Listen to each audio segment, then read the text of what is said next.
kalau data. Jadi hari ini saya mungkin pengen share beberapa yang mungkin kiat-kiat atau mungkin strategi atau langkah lah yang bisa kita gunakan uh, dengan memanfaatkan data untuk meningkatkan pertumbuhan TikTok Shop kita. Oke, mungkin sedikit perkenalan diri. Nama saya Christian. Saya operasional untuk kalau data Indonesia. Sebelumnya saya lulusan dari Curtin University di 2009. Nah, jadi saya kuliah di Curtin. Setelah itu lulus, saya kebetulan langsung ke China waktu itu. Dan dia pengalaman kerja saya kebanyakan dari perusahaan di China. Nah, sebelumnya saya pernah bekerja sebagai e-commerce di beberapa perusahaan seperti TCL, Philips, dan juga pernah buka semacam startup dengan rekan saya di China. Dan saat ini ya menjabat sebagai operasional buat Kalau Data Indonesia. Tapi aslinya saya orang Indo ya, aslinya dari Padang.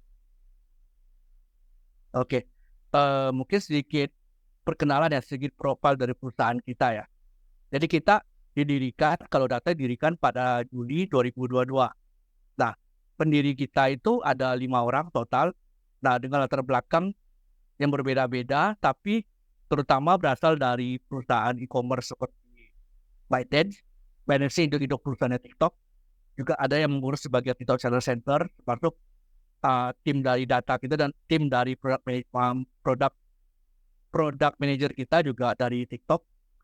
Terus juga ada yang dari Alibaba dan Lazada. Ya, jadi ya latar belakangnya beda-beda sesuai dengan kompetensinya masing-masing, tapi terutama masih di dalam ruang lingkup e-commerce.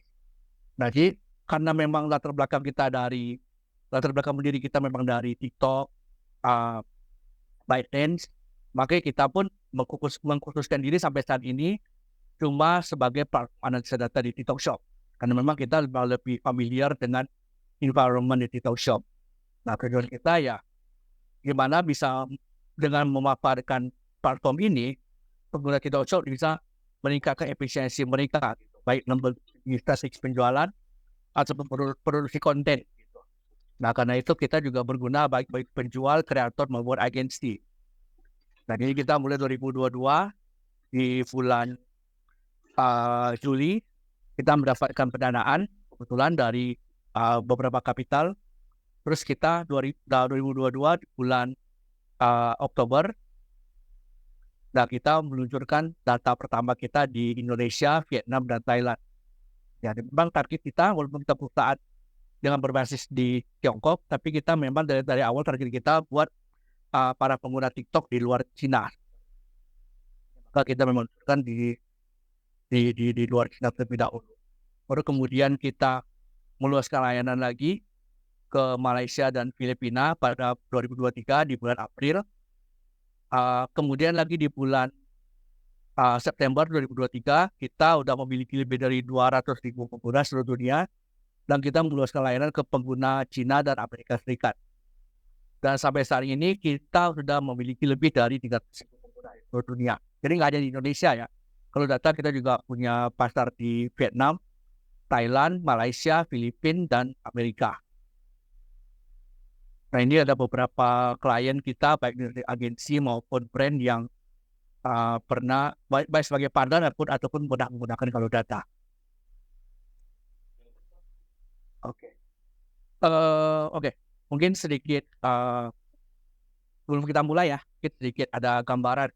Jadi ini data terakhir yang dikeluarkan oleh data resmi yang dikeluarkan oleh TikTok Shop di dalam ulas TikTok Shop di tahun 2023. Jadi menurut mereka saat ini pendapatan global e-commerce yang berbasis media sosial mengalami 3 pertumbuhan yang sangat besar. Dimulai dari tahun 2020 ke 2021 puncaknya. Mungkin ya memang saat itu kan lagi pandemi ya. Nah, pandemi mulailah naik daun media sosial berbasis e-commerce dan puncaknya 2021, 2020, 2021 dan sampai seterusnya.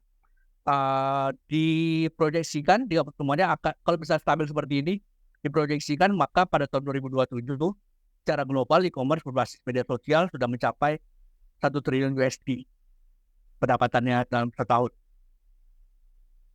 Oke, jadi ya mengapa memakai TikTok Shop? Nah, karena TikTok Shop mungkin merupakan pilihan yang tepat untuk membangun kekuatan merek. Nah, kita ada data lagi-lagi dari data resmi dari TikTok Shop.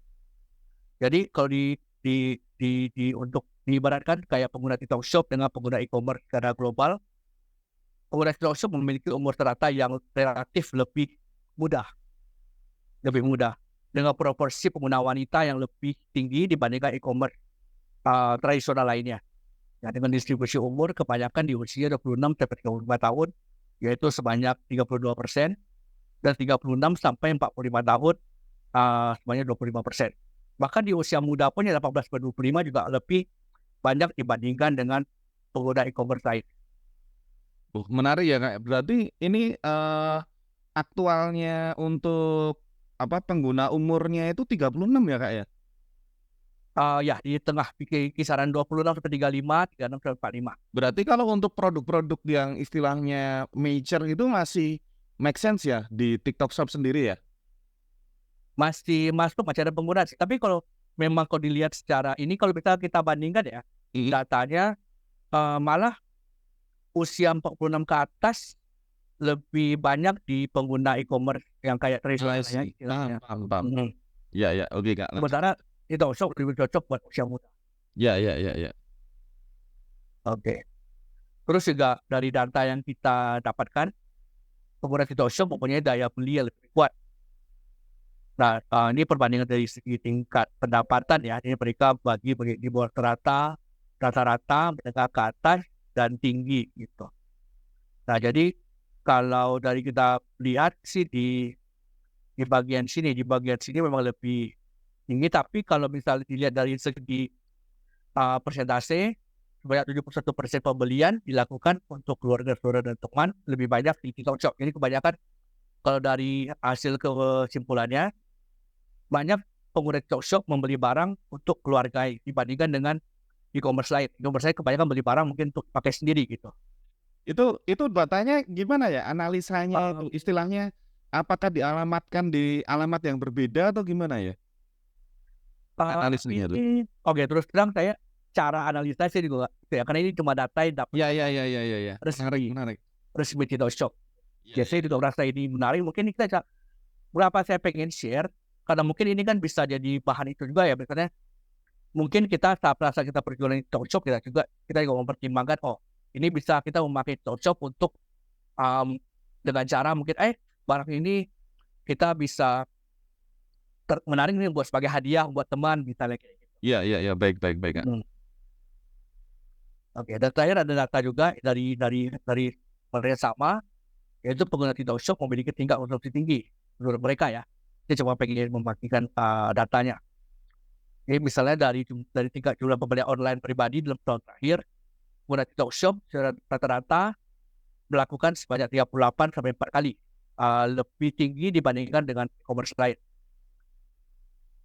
Presentasi konsumsi online juga lebih tinggi dan proporsi pengguna yang membeli online minimal sekali seminggu di TikTok Shop juga relatif lebih tinggi dibandingkan dengan yang lainnya. Gitu. Jadi menurut kesimpulannya didapat, kita bisa membawakan ini TikTok terlebih untuk membangun kekuatan merek. Nah, tapi terlepas dari itu, kalau kita ingat lagi gitu, berapa banyak sih aplikasi di Indonesia yang mempunyai pengguna rata-rata lebih dari 100 juta orang dalam sehari? Harusnya nggak banyak ya. Mungkin contohnya Facebook, ya media sosial, WhatsApp, YouTube, Instagram, dan TikTok. Jadi bisa dibayangkan kalau misalnya kita berjualan atau membuat konten melalui TikTok, ada berapa banyak orang yang mungkin berkesempatan untuk menonton gitu ya dalam sehari. Gitu. Nah, mungkin saya juga pengen share GMV dari top 10 kategori di TikTok Shop pada tahun 2023. Oke, kalau kita lihat di sini secara rata-rata paling tinggi tetap perawatan dan kecantikan ya pasti ya. Nomor 2 pakaian dan pakaian dalam wanita, dan nomor 3 fashion muslim. Nah, ini data 2023. Nah, terus yang menarik mungkin kita bisa lihat sekitar Februari sampai dengan puncaknya April 2023.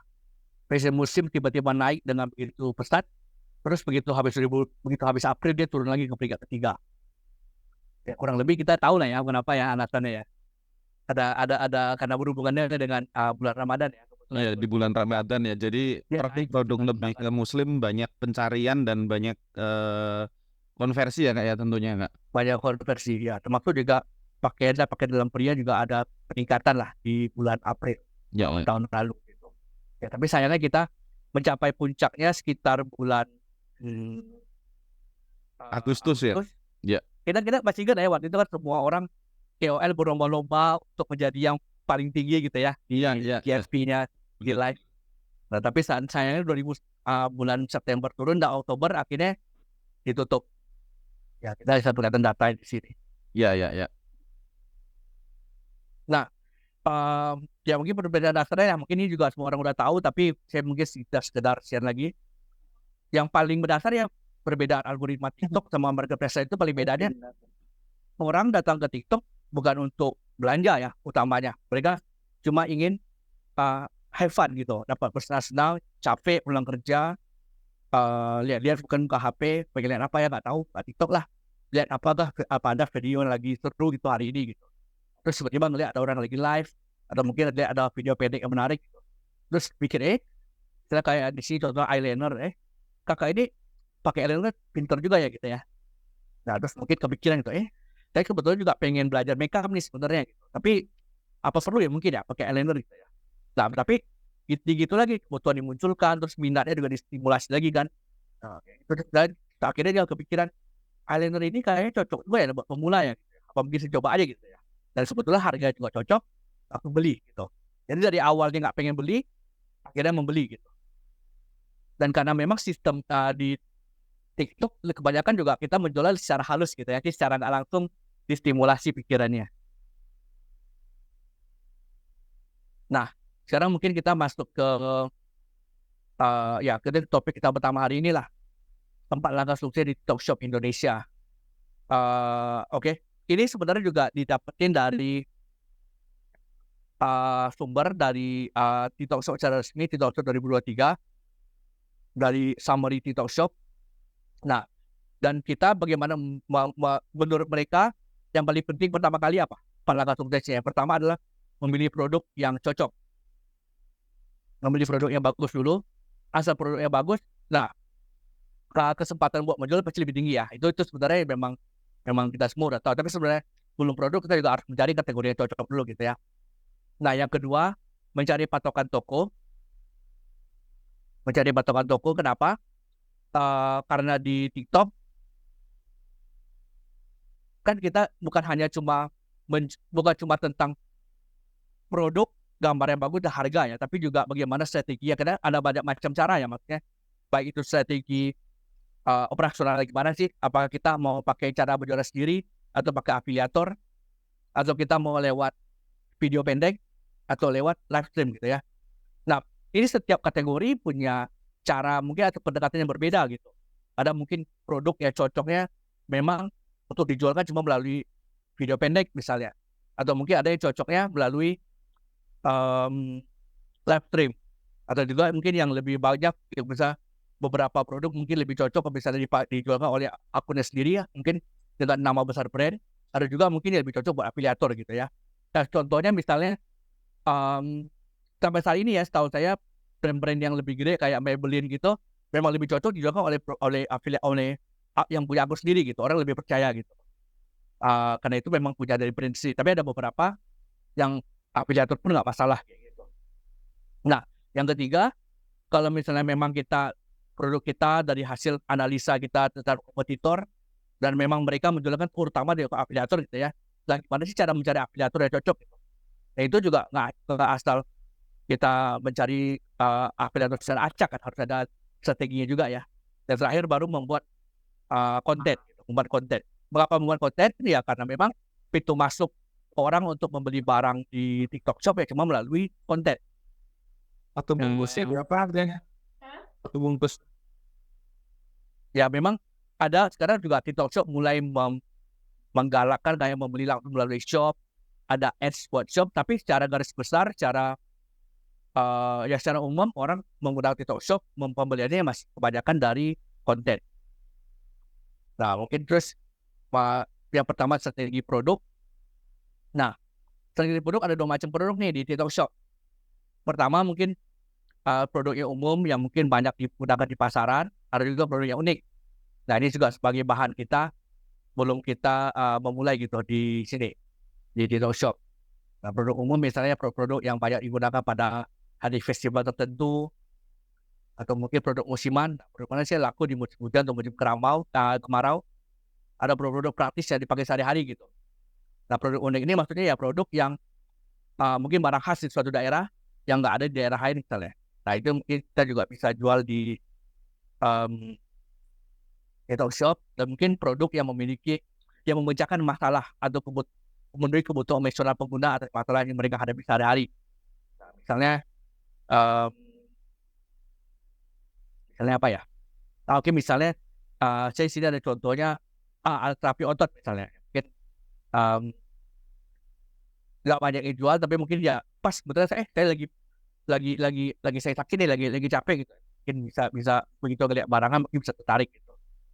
Nah, ini ada contoh dan penjualannya juga lumayan bagus. Yang spray dan bed cover juga. Tapi ini saya secara garis besar, dan nanti kita baru masuk ke penggunaan websitenya, baru kita tahu cara menganalisanya. Nah, langkah keduanya yaitu kita produk udah dapet nih, kita udah oke nih semua produknya ya. Nah, mungkin kita yang kedua, cara kedua kita mau pakai menganalisa toko kompetitor kita gitu, baik dari segi strategi bisnisnya, strategi kontennya, atau strategi produknya. Nah, strategi bisnisnya seperti tadi kita bilang, apakah dia menjualnya melalui akun sendiri atau melalui afiliator. Strategi kontennya, apakah lebih cocok menggunakan live atau video. Strategi produknya ya produk aja yang dijual sama dia gitu. Baik termasuk cara mereka bundling dari harganya, dari cara bundlingnya bisa kita analisa semua sebenarnya, karena datanya kelihatan semua. Nah, ini contohnya mungkin kita masuk ke satu toko di TikTok Shop, Madam G. Nah, ini waktunya 12-31 Desember ya. Ambil datanya gitu. Nah, kita bisa lihat di sini bahwa kebanyakan selama periode 12, begitu TikTok Shop dibuka lagi sampai akhir Desember, total mereka mempunyai 21,14 miliar GMV, di mana banyak 32%-nya dapat dari afiliator. Nah, sisanya shop sebenarnya. Nah, karena memang waktu itu shop juga lagi naik daun juga ya. Nah, strategi kontennya 99% dari di live, ya sebagian kecilnya dari video. Nah, juga strategi produknya gitu. Strategi produk kebanyakan sih, kalau kita lihat sih yang jualnya paling bagus dari Madam gitu ya berupa bundling. Kalau bundling, mungkin ya dengan bundling harga bakal jauh lebih murah ya. Karena kita dapat banyak, tapi harganya nggak begitu mahal gitu.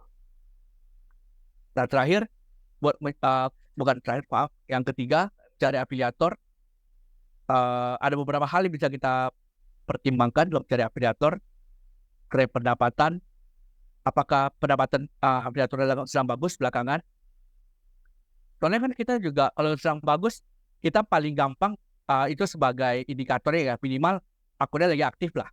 Akunnya lagi aktif, makanya dia punya pendapatan yang sedang tumbuh ya, makin lama makin baik gitu. Atau yang kedua, akunnya sedang bagus gitu, performanya gitu ya. Kan kadang kita akun yang main itu tahu lah ya, maksudnya walaupun kita tiap hari post gitu, kadang lagi bagus, kadang bisa turun ya. Nah, minimal kalau misalnya kita indikatornya tren pendapatannya tumbuh, minimal kita bisa tahu dalam waktu belakangan akunnya lagi bagus gitu performanya. Nah, sumber pendapatannya juga kita bisa pertimbangkan, bisa kalau misalnya dari strategi kompetitor yang kita analisa tadi, tingkat kategori kita lebih cocok penjualannya melalui live misalnya. Nah, maka pas waktu memilih afiliator, kita juga pertimbangkan afiliator yang kuat di live-nya gitu. Jangan sampai kita cari afiliator yang kuat di video. Nah, mungkin ya bukannya nggak boleh, tapi mungkin ya dari segi penjualan kurang ada terbantu gitu. Nah, terus juga kualitas kontennya gimana? Kita sebelum cari afiliator, kita pastikan kualitas kontennya apakah cocok mungkin dengan dengan style dari produk kita dan juga profil pengikut. Dan ini juga harus kita pertimbangkan dalam mencari afiliator. Soalnya saya pernah ada study case uh, satu produk skincare, dia mencari bantuan agensi, saya tidak sebut nama ya.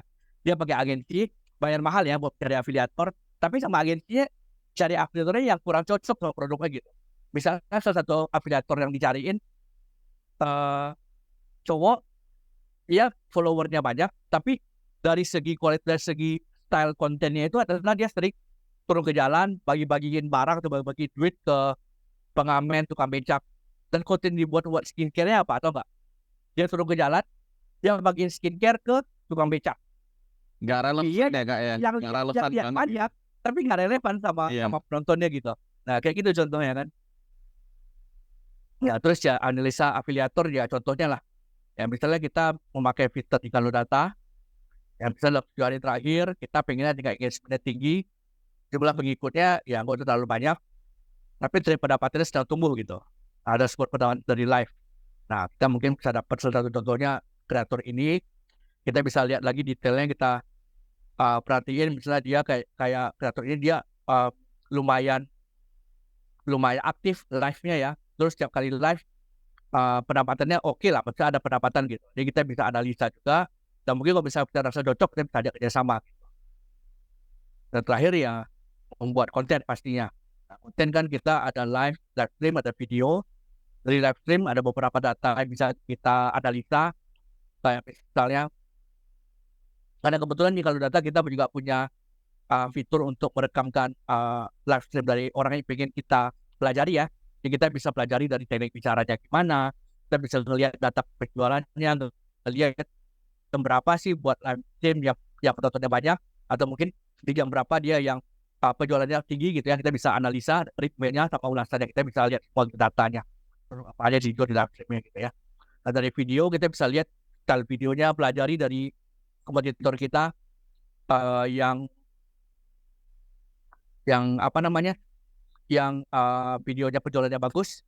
Kita bisa lihat cara mereka bikin videonya, efek visual atau efek tampilan gambar yang dipakai gimana gitu ya. Ya mungkin sebagai bahan pelajari. Mungkin saya juga pengen share ya di bagian video ini, karena ada satu hal yang sama Kak Adi kan saya pernah share sebenarnya ya. Tapi mungkin saya share lagi di sini. Iya. Dia dulu tahun lalu kita pernah bikin tes kecil-kecilan sebenarnya untuk video ini. Soalnya kan ya kita kan kan memang di walaupun kita di bagian data, tapi kita juga pengen pastiin data kita dan teori yang kita pakai untuk melihat data juga ada kebenarannya gitu ya. Jadi kita coba bikin, kita ketemu satu video yang lagi naik jualannya dalam 7 hari terakhir. Terus kita ngelihat penjualannya juga tinggi, dan kita kebetulan pada waktu kita posisi lagi di Cina ya. Kita ketemu produk yang serupa dijual di Cina. Akhirnya kita beli, kita shoot plug dalam artian misalnya videonya 30 detik, kita juga bikin 30 detik. Di 3 detik pertama dia ngapain, kita juga shoot sama persis tampilannya, termasuk dari angle-nya juga, terus dari musiknya kita samain, caption-nya kita samain, dan kita coba post pakai akun baru yang masih 0 follower. Dan kita waktu itu lumayan tes eksperimen kita dapat sekitar 3.000-an view, dan kita kejual 3 produk di hari kedua gitu. Nah, ini sebenarnya dari ini, soalnya kita juga sering ngobrol ya sama salah satu karyawan kita di bagian produksi video, di bagian konten. Ada sesuatu dulu juga bekas orang TikTok sebenarnya, dan dia juga mengamini masa hasil eksperimen kita gitu. Jadi menurut dia dan juga hasil pengalaman dia, kalau misalnya kita meniru nih satu video yang lagi tren gitu ya, nah minimal kita dapat sekitar 20-30% dari view video trending kita lihat gitu. Itu katanya minimal dari pengalaman dia. Misalnya video trending ada view 100.000 gitu, kita bikin kurang lebih mirip-mirip lah. Nah, kita dapat 20.000 aja. Itu kan udah lumayan banget ya. Dapat sebagian trafiknya gitu. Nah, kalau dari kita sih, kita istilahnya kayak gini sih. Mungkin juga kakak-kakak mungkin yang main TikTok mungkin pernah kali ya, misalnya lagi scroll scroll video di TikTok. Nah, mungkin kita lihat suatu video dan kita demen, kita mungkin klik like atau mungkin save gitu ya buat dilihat ke belakang ke depannya gitu. Nah, nanti tahu-tahu di scroll ketemu lagi video yang mirip-mirip gitu. Dari segi konten, dari segi segi konten gitu ya, atau produk yang kurang lebih sama, tapi yang bikin ke kreator lain gitu. Nah, itu kurang lebih kita menggunakan logika yang sama, makanya kita bikin video yang kurang lebih mirip dengan video yang lagi trending gitu. Harapannya kita juga mendapatkan limpahan traffic dari video tersebut gitu. Ya. Dan mungkin alasan keduanya ya kita bayangkan gini aja, misalnya TikTok Shop kan dia platform ya utamanya dia juga platform entertainment dan sebagai bagian dari monetize dia membuka TikTok Shop gitu ya. Nah, sebagai entertainment apa sih yang diinginkan oleh TikTok? Ya, pertama dia pastinya pengen orang stay lebih lama di dalam aplikasinya gitu kan ya. Nah, gimana bisa stay lebih lama? Nah, dia harus pastiin bahwa konten yang di-push ke orang tersebut adalah konten yang disukai orang tersebut. Logika kayak gitu ya. Dia suka yang orang tersebut. Nah, tapi gimana caranya dia bisa tahu kita suka konten yang mana gitu? Nah, itu dari history scroll kita. Di history scroll kita itu dia merasa kita tertarik dengan suatu video, baik itu dari segi kita menonton video tersebut lebih lama waktunya. Kan kadang kita scroll ada yang baru sedetik kita udah scroll berikutnya gitu ya. Ada yang kita nonton sampai habis gitu. Ada mungkin kita nonton setengah tapi kita klik like gitu ya. Nah, itu mungkin dianggap sebagai video yang disukai sama kita gitu. Minimal kita tertarik lah sama videonya. Nah, minimal kita tertarik, nah maka dia berusaha kasih sesuatu yang kita tertarik gitu. Nah, termasuk juga produk lah. Misalnya kalau misalnya kita lagi like suatu produk, nah kita tapi kita belum beli nih. Nah, kita diharapkan bakal membeli produk yang kita like tersebut gitu. Karena itu kan bakal berefek pada pendapatan TikTok sebenarnya. Nah, kalau lebih kayak gitulah logika dari TikTok itu. Ya contoh analisa konten, mungkin nanti kita bisa langsung masuk ke websitenya buat lihat lebih secara langsung gitu ya.